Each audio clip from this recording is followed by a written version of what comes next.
Welcome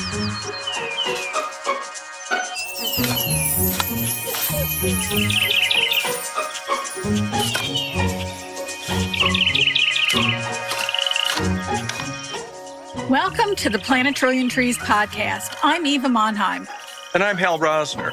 We are both certified arborists through the International Society of Arboriculture. The purpose of our podcast is to encourage tree planting and proper tree care for our urban forests, which include neighborhoods, parks, and other open spaces.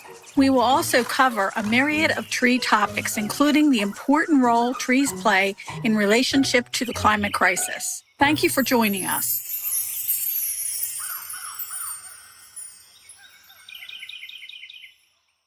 Verdant Earth Educators provides dynamic in-person training and online learning opportunities for environmental and horticultural businesses.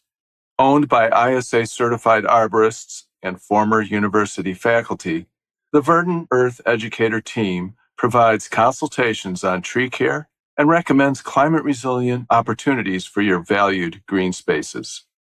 Verdant Earth Educators is all about seeding knowledge for success.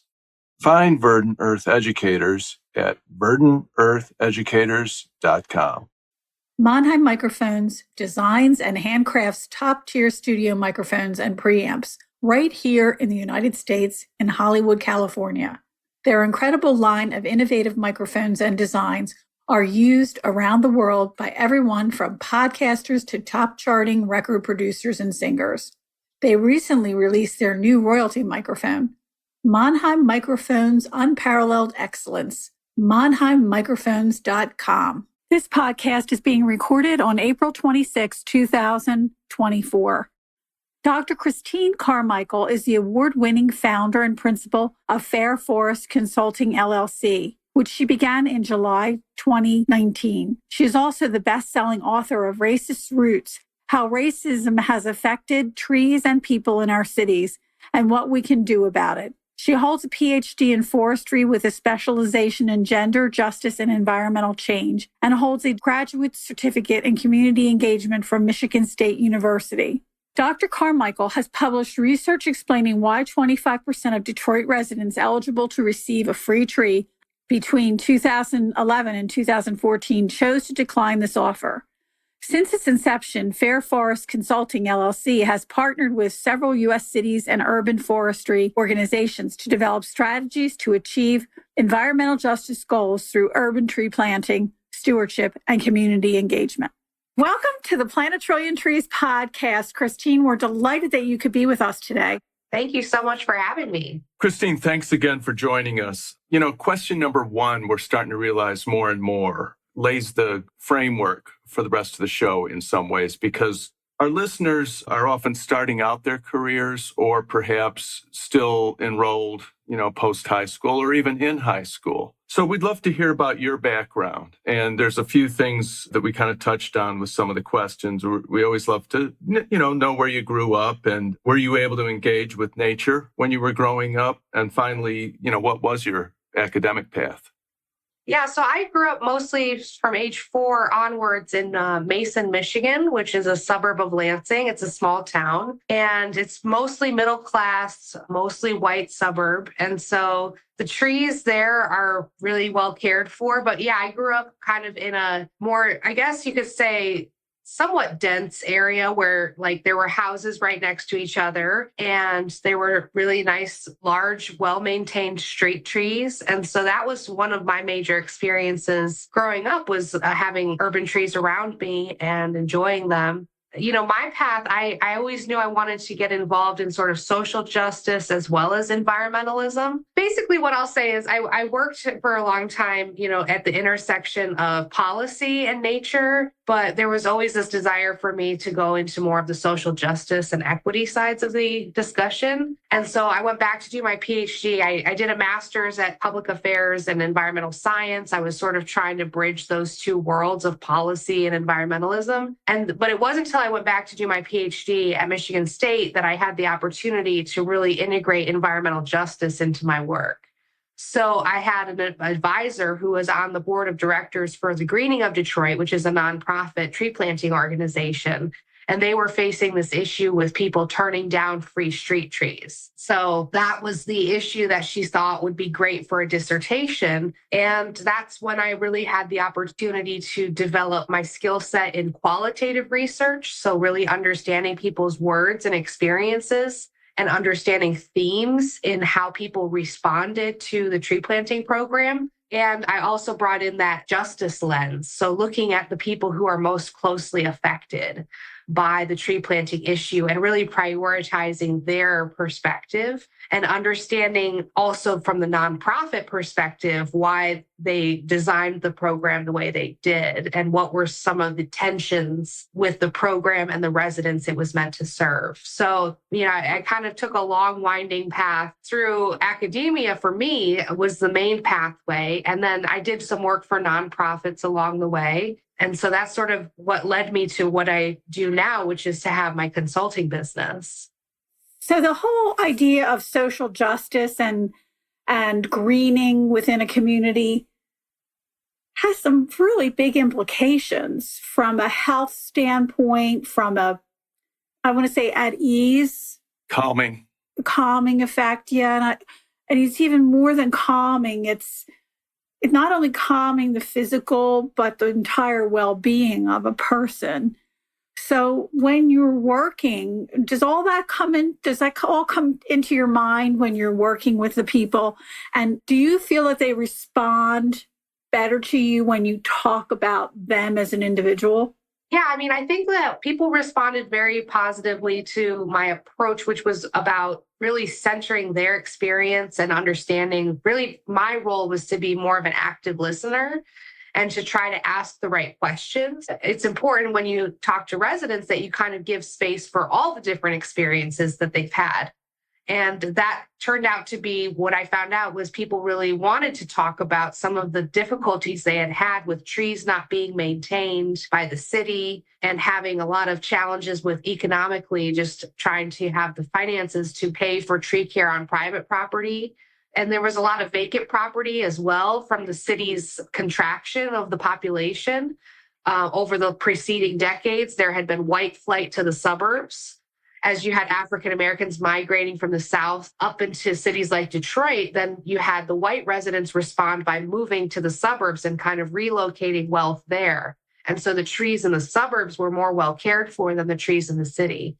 So people really responded well to being able to have a venue and a sort of safe space to talk about their variety of experiences they had had with trees. And some people had really a lot of positive feelings about trees, but they were concerned about the longer term sort of maintenance question.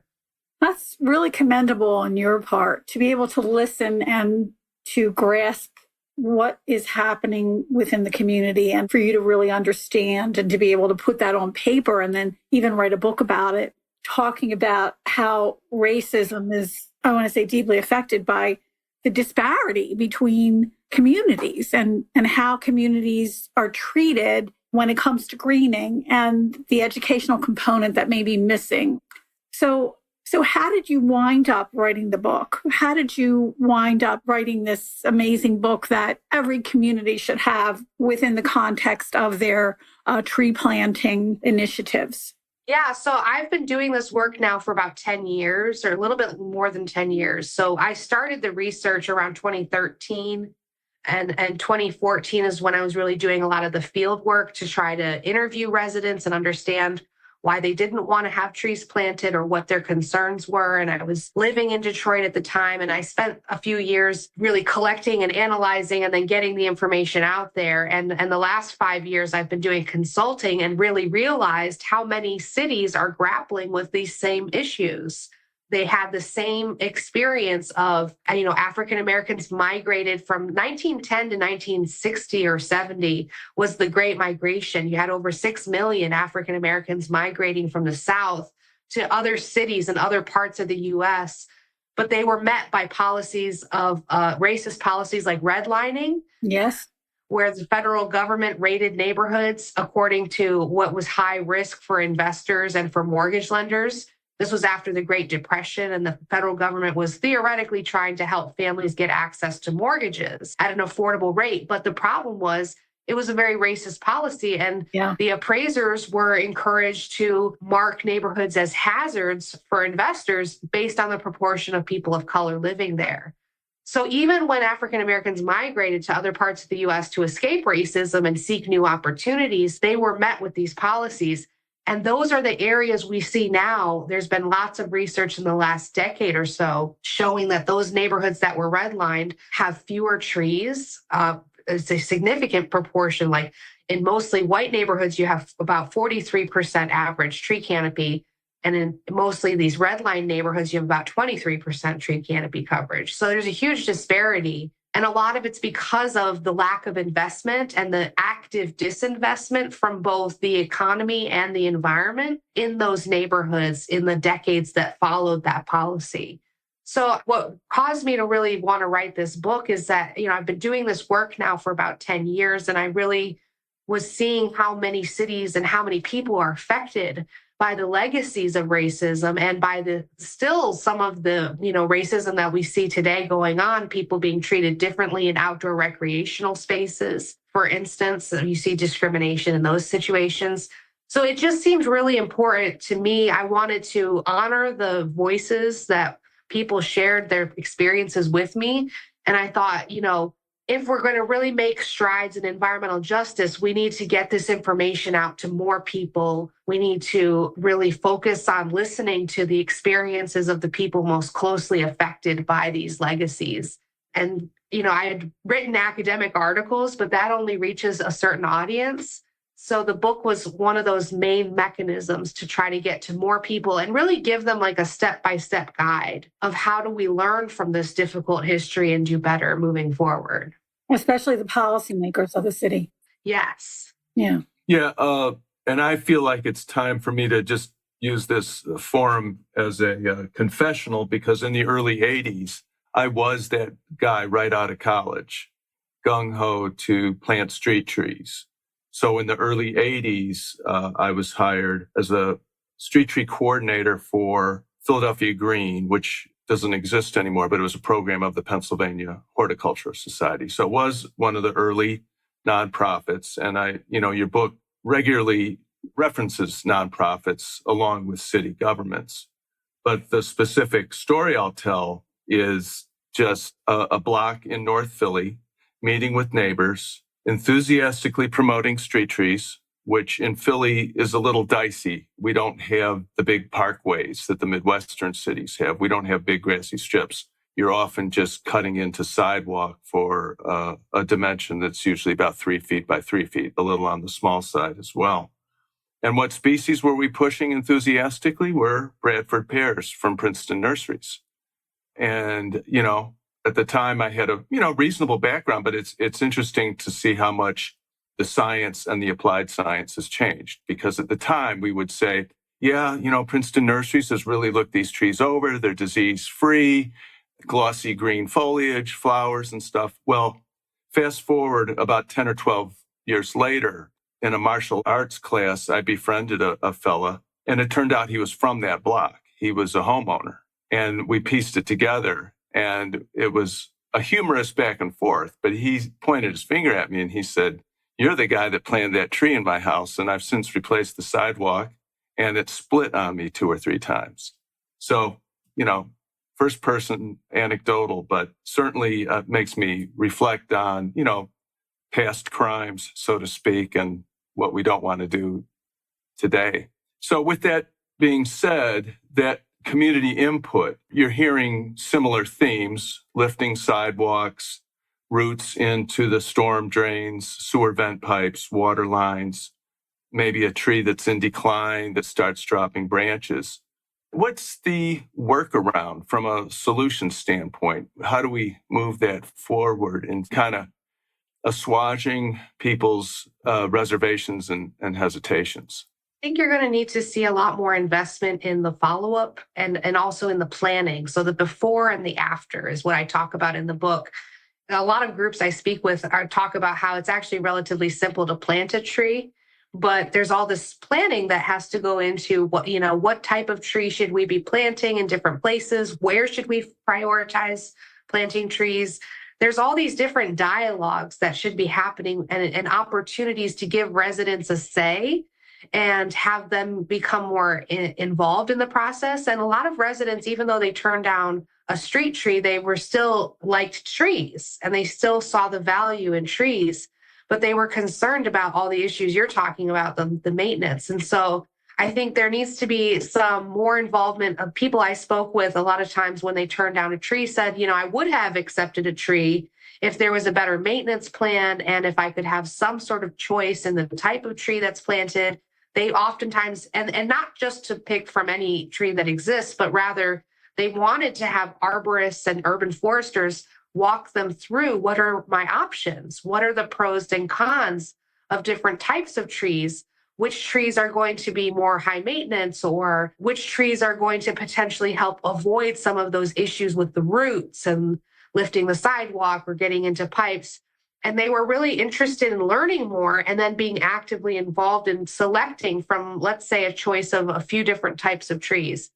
And so there's an opportunity really for foresters, nonprofits, and even city government to serve in that role where they're sort of consultants to the community and they're helping facilitate these dialogues that people have, including some of the concerns people have, and working with the residents to figure out, a maintenance plan and who should be responsible for various aspects of the maintenance. So having that facilitated dialogue before the tree is planted would make people feel more comfortable accepting a tree, knowing that there's a plan in place.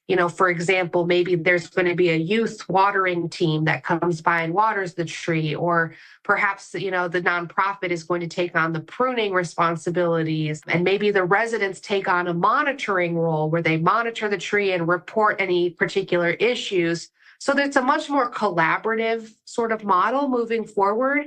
And I also think there's going to need to be more investment from foundations, corporate funders, as well as government funding, which we are seeing some more investment in, which I mentioned in the book, but into this longer term maintenance of the trees. Not every city government has the resources, and some of them may have the resources and they just need to invest them in the right things, like the tree care more so. But we're also going to need more investments from these other potential types of partners like foundations and corporate partners, not just in planting trees, which is really I was told several times by the nonprofit, the funders, it's very sexy to plant trees, but not to maintain or monitor the trees. Mm-hmm. So having those conversations with funders and letting them know what's important to invest in, it's not just the tree planting, but then the tree care. All of those things would help to make residents feel more willing to accept trees and to take kind of a chance on it. And I think here, too, is a good opportunity for our school systems to get involved with education and also while you're educating the students at the high school level, how you can be a good citizen by maintaining or pruning street trees when they're young, and then have companies come in and make that their one day of maybe Martin Luther King Day, the day that they do their pruning for free. That's their gift to the community. I mean, there's just so many things that can be done. I know when we used to do planning in our community, there was never a question about me asking a local, say, for example, a Wawa store, and say, we're having this big planting and there's lots of students going to be there and everybody's volunteering their time. Would you provide lunch? No problem. No problem. The food just flowed from the store.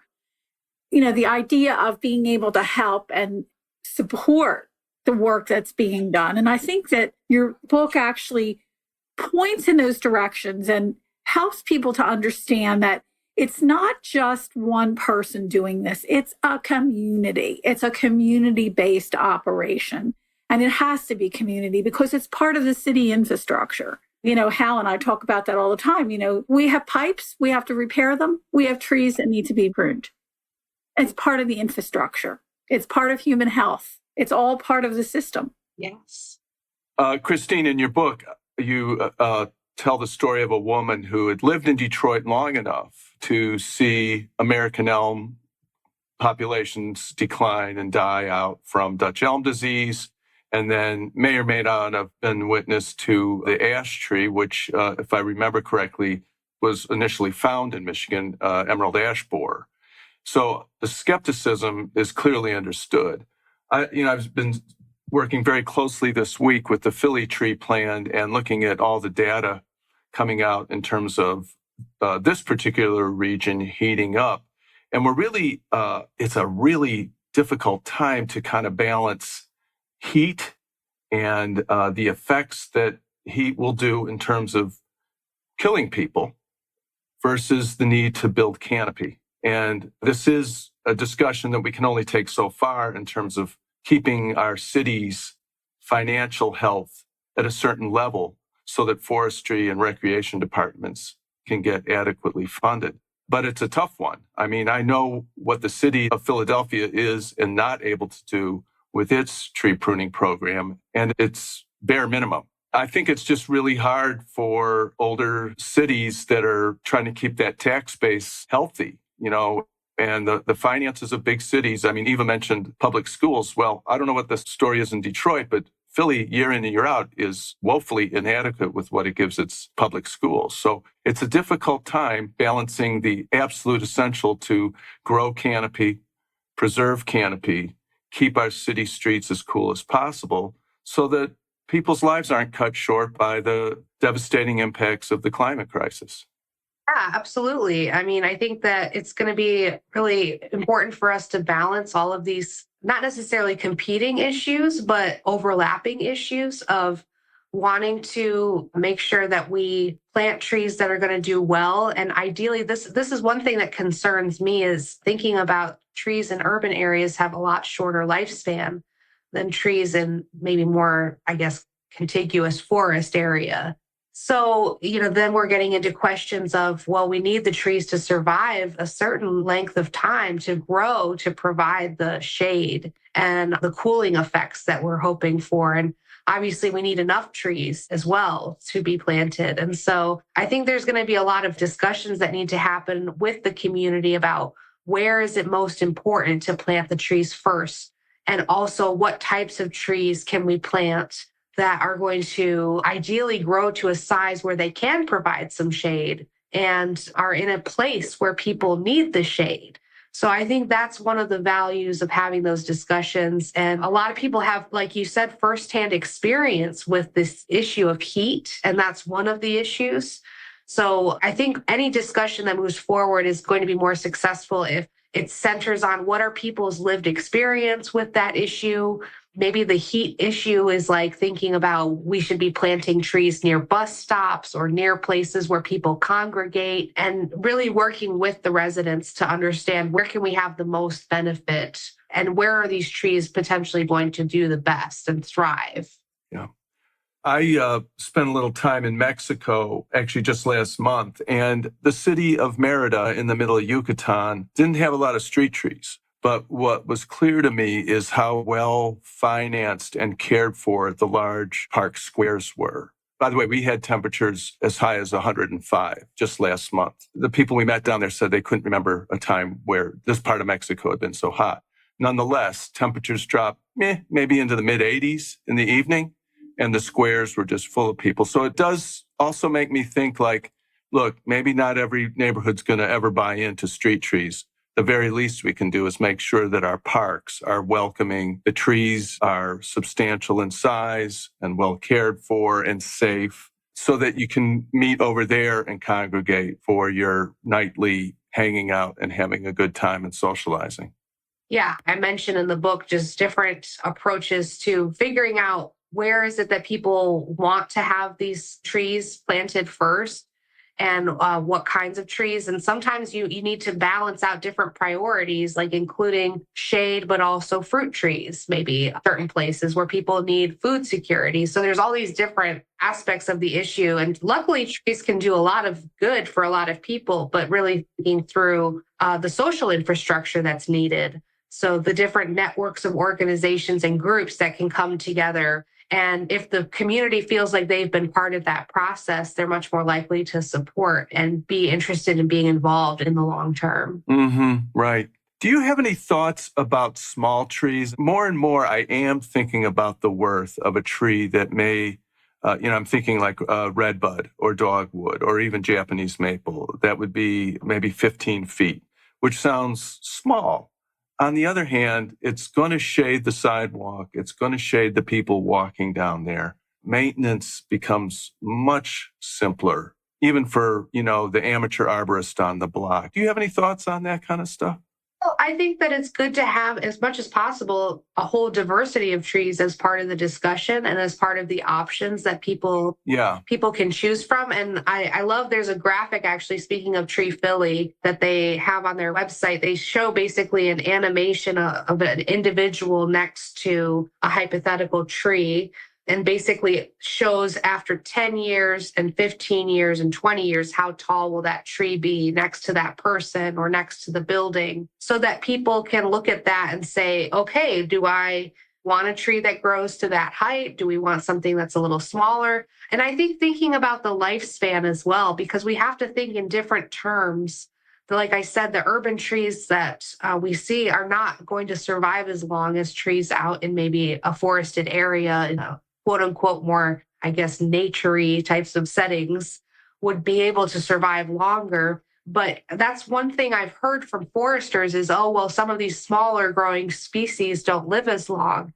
But we're dealing with a different length of life anyway for urban trees. And so even if you were to plant an oak tree, it may not live as long as to get to the height where it's 30, 40, 50 feet tall. I mean, you have to have care. You have to have, that tree has to be protected long enough. So I think that so many variables are different in an urban environment that it's, I think, totally fine to think about planting some smaller growing species in different areas, obviously, as well as maybe some larger growing species. But we don't have to be so rigid in our thinking about, oh, if we want shade, we have to plant maples and oaks and elms. Yeah. Maybe we don't need a tree that would be that large in some of these areas because it may not even get to that size anyways. Right. But I think sometimes we can make compromises and still get our values met of having some shade.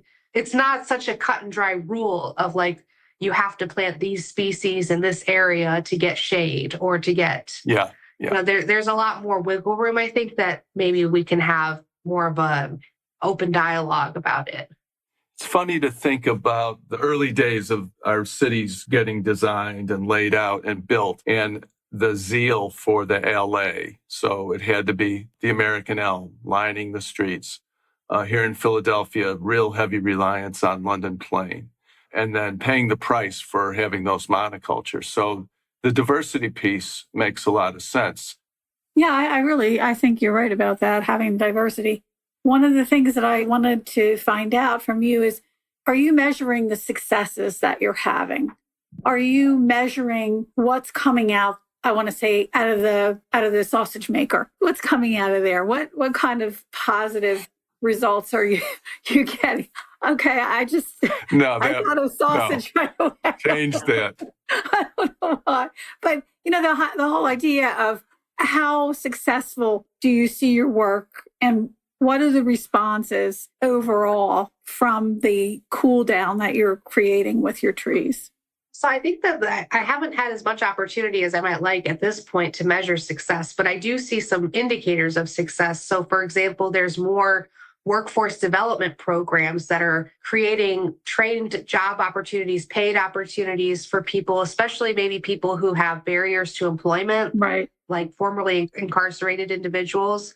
And there's programs like that the Greening of Detroit has, for instance, or even I think in Pittsburgh there's a land force. Mm-hmm. And there's different organizations that are really investing in opportunities, especially for young people, to enter into and be exposed to urban forestry, not just as a job, but as a career.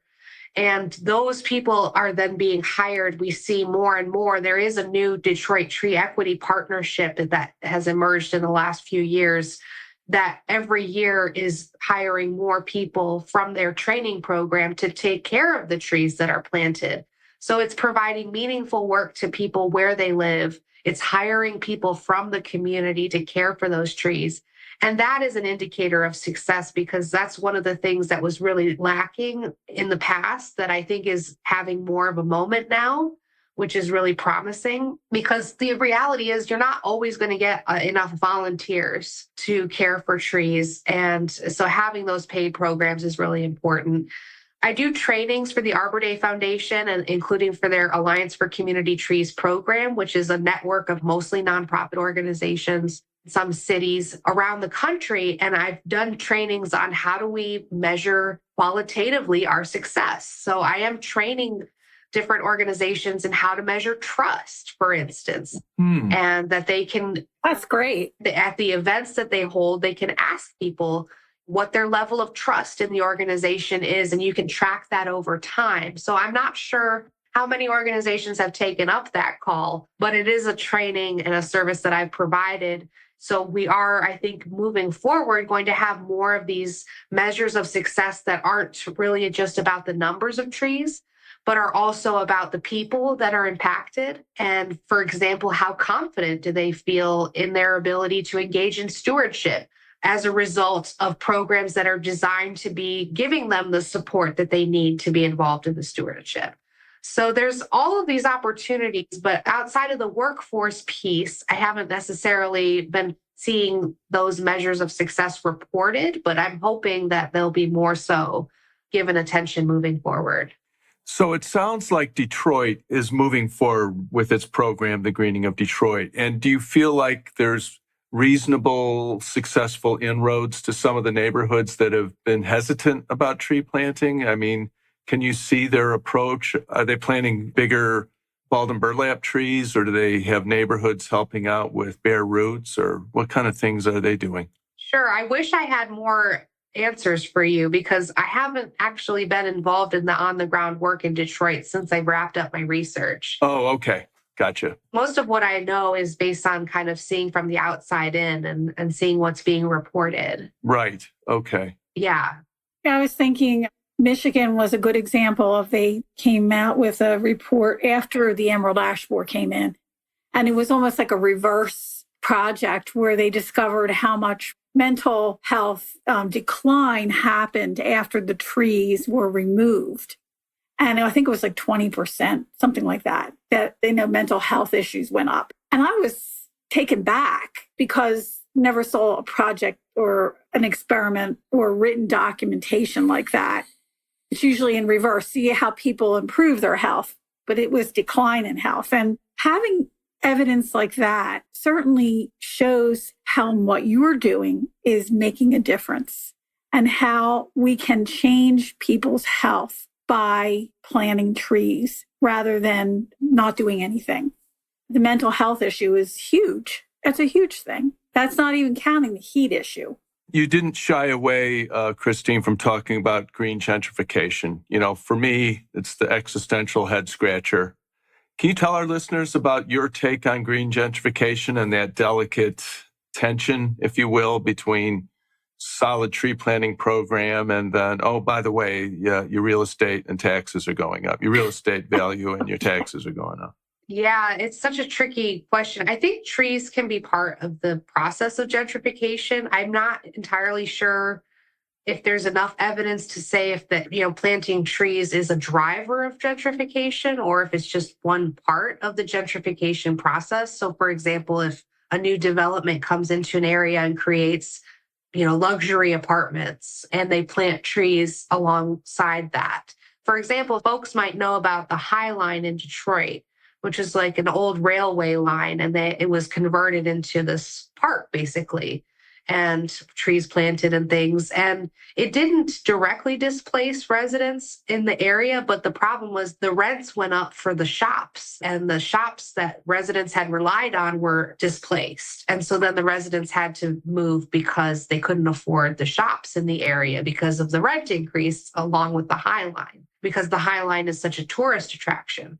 So, and one of the people involved in that project says we should have worked more directly with the community on protections in place. So that might mean, for instance, there's different policy tools like property tax subsidies that can help if property taxes all of a sudden go up and someone can't afford that increase, and it might be because of the trees or other greening improvements, then there are policy tools available that I just think I don't know how widespread they are used. And I think some of that is cultural. In our country, there's a culture that we live in where it's like a huge tension around how much assistance should the government provide to different people for different reasons. But in this case, I think one of the ways that greening can happen that's less likely to lead to gentrification is if the greening is happening to address an existing community priority or value.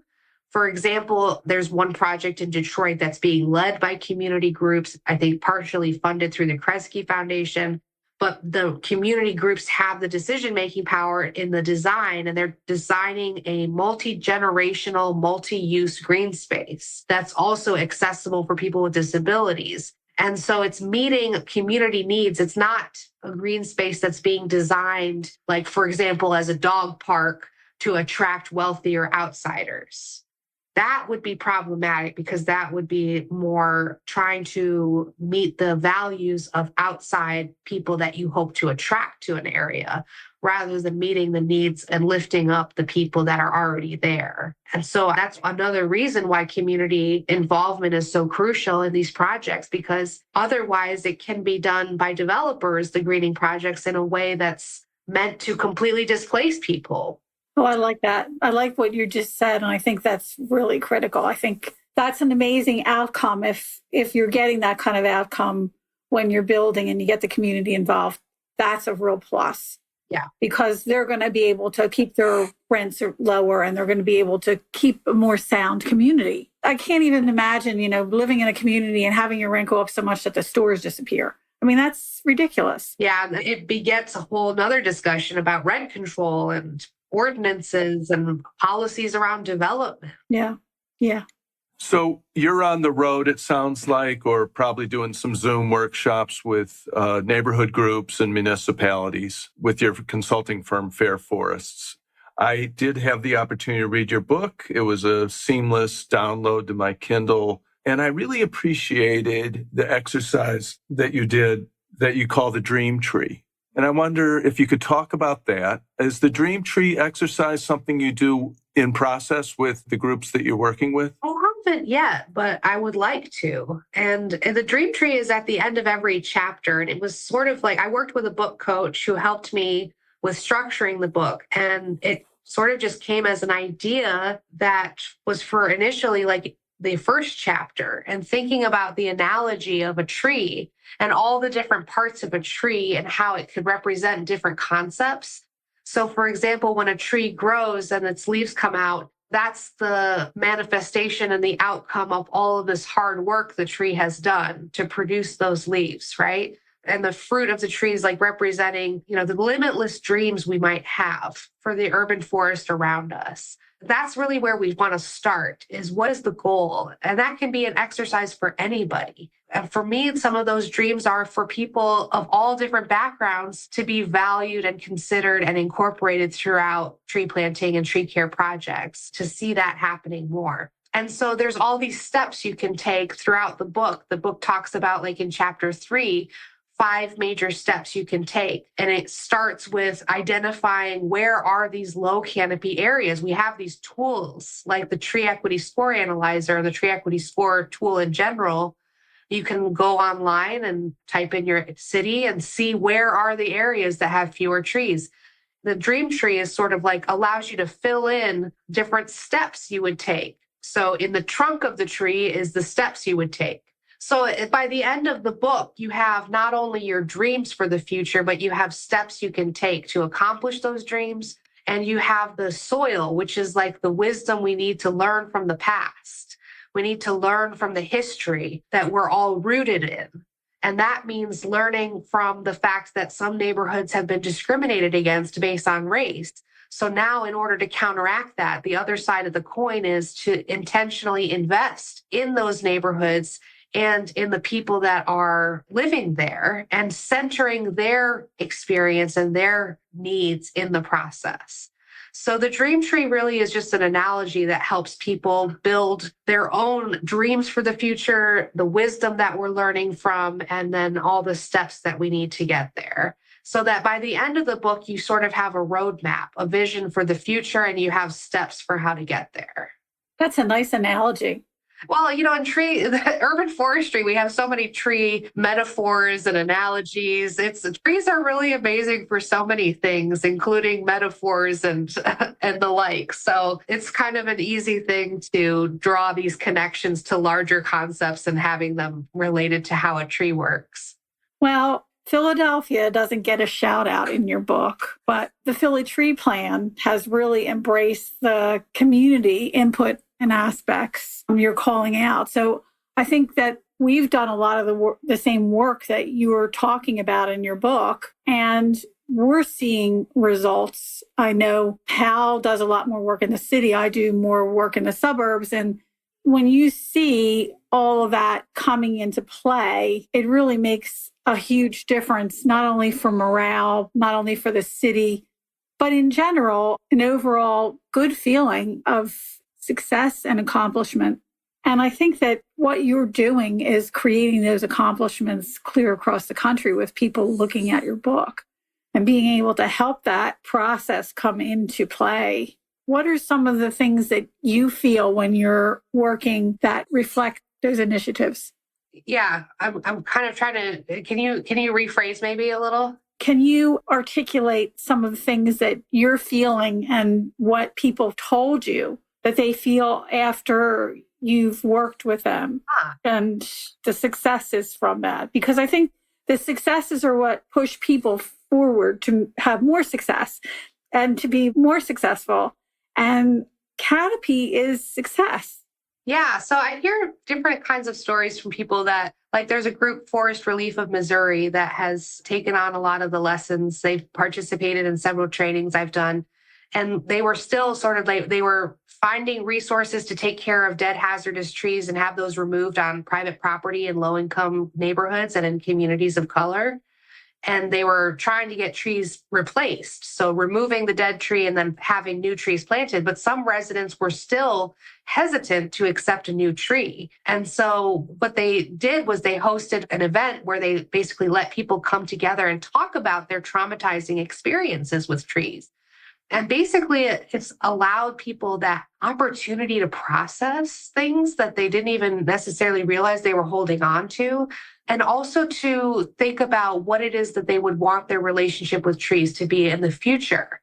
So I see sort of, there's a lot of optimism that comes actually from confronting difficult histories rather than trying to sort of push them under the rug or, diminish them and say, oh, well, just move on. Don't worry about it. Just accept the new tree. But people really need places where they can process and talk about sort of all the difficult experiences they've had so that they can envision a more positive future and what that would look like. So I get a lot of people that when I do the trainings, they feel like a sense of more being optimistic. First and foremost, they feel a sense of empathy for the people that are being closely affected by these issues. And then they feel a sense of like, oh, optimism. We know we can actually take steps forward. It's not a lost cause.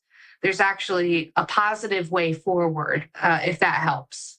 Yeah, I like that. So it sounds like when you get to do a workshop, when you're talking about your book and the collaborative process, most of the time you're working with organizations that have reached out and said, can you work with us, right? Yes. It's a receptive audience. Yes. Yeah. Usually, yes.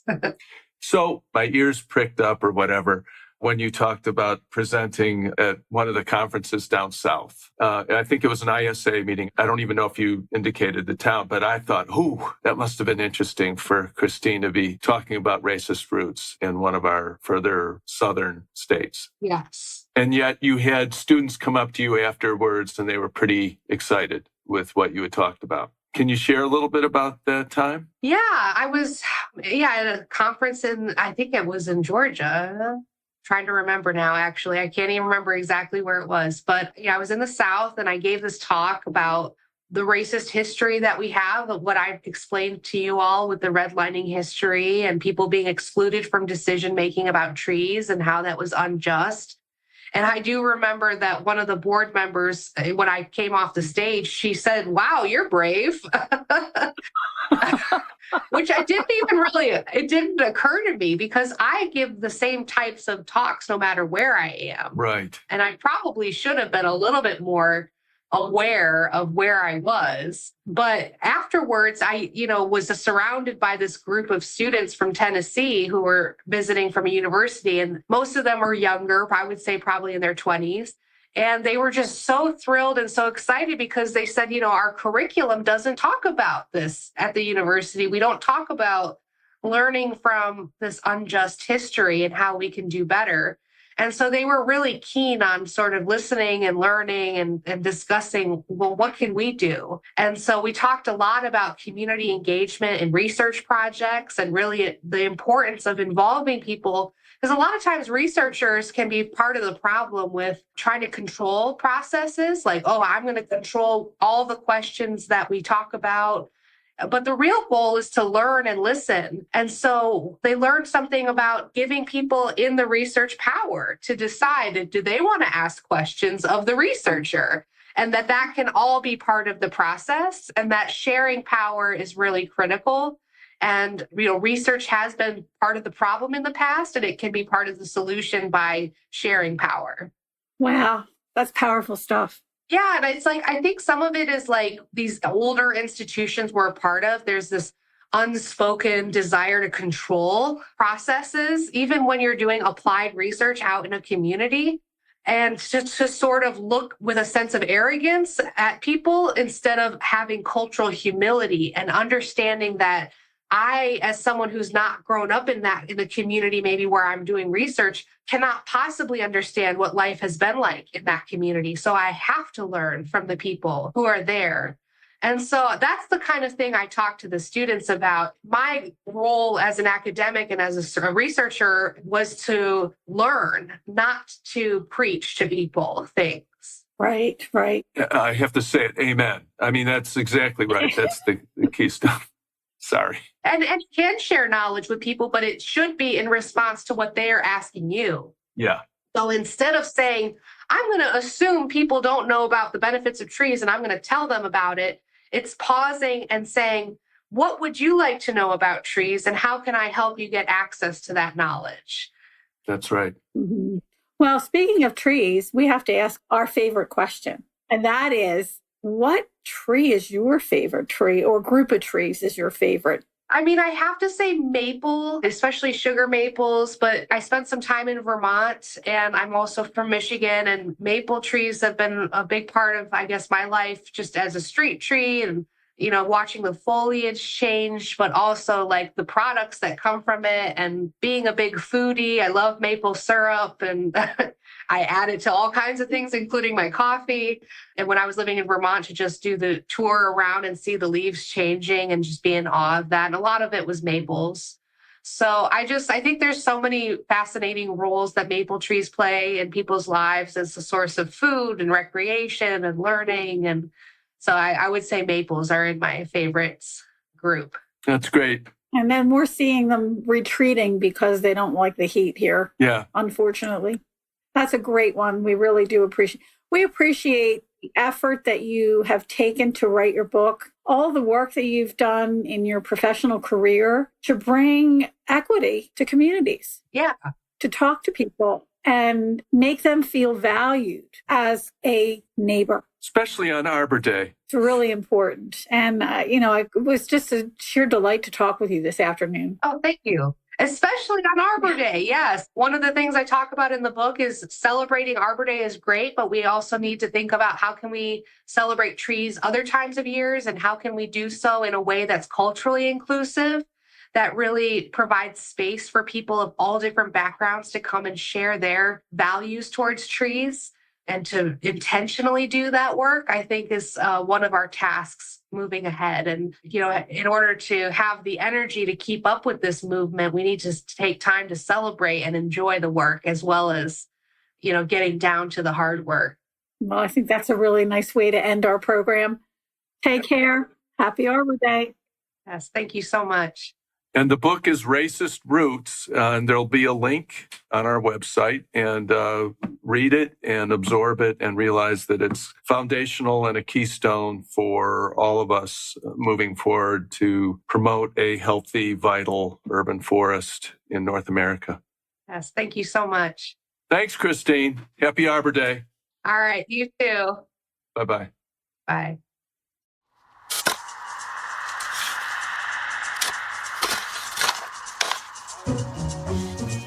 The Plant a Trillion Trees podcast is edited by Andromedan Recordings in Hollywood, California.